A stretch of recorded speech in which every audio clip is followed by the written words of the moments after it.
Assalamualaikum warahmatullahi wabarakatuh. Perkenalkan, nama saya Khalil Rahmansyah, kelas 10 DPIB 2. Saya akan mempresentasikan tentang analisis data dan metode analisis data.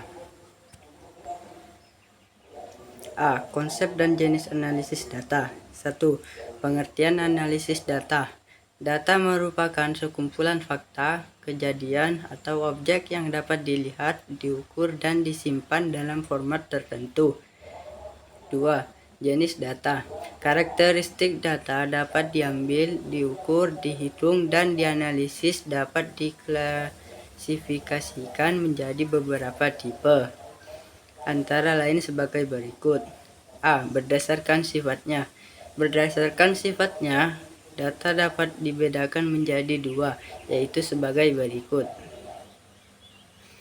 1. Data kualitatif.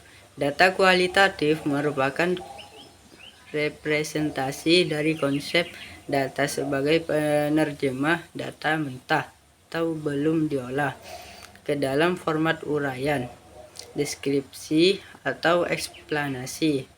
2. Data kuantitatif. Data kuantitatif merupakan jenis data yang dapat diukur, dinilai, dan dihitung karena memiliki nilai berupa angka yang dapat dibuat statistik. B. Berdasarkan skala pengukuran. Data kuantitatif merupakan jenis data yang dapat diukur, dinilai, dan dihitung karena memiliki nilai berupa angka yang dapat dibuat statistik. 1. Data nominal. Data nominal adalah data yang dikelompokkan atau klaster berdasarkan kategori tertentu. Contohnya, kode X digunakan untuk menunjukkan populasi laki-laki dan kode Y untuk populasi perempuan. 2. Data ordinal. Data ordinal diperoleh dengan mengelompokkan data berdasarkan urutan, peringkat, dan hubungan antar data. Contohnya, korelasi data peringkat sekolah berdasarkan umur dan data kenaikan trafik jaringan berdasarkan jumlah pengguna. 3. Data interval. Interval atau range yang berarti jangkauan dapat diperoleh melalui mekanisme pengukuran, misalnya pengukuran skor ujian, pengukuran tes IQ, dan lainnya.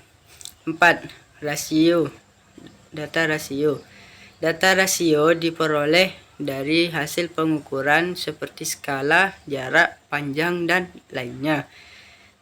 Tipikal data ini berada pada level tertinggi dalam pengukuran data. Berdasarkan sumber datanya, perolehan data dapat dikategorikan menjadi dua jenis, yaitu sebagai berikut. 1. Data primer.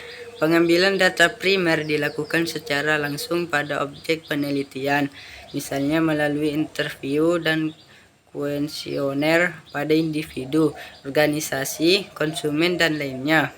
2. Data sekunder.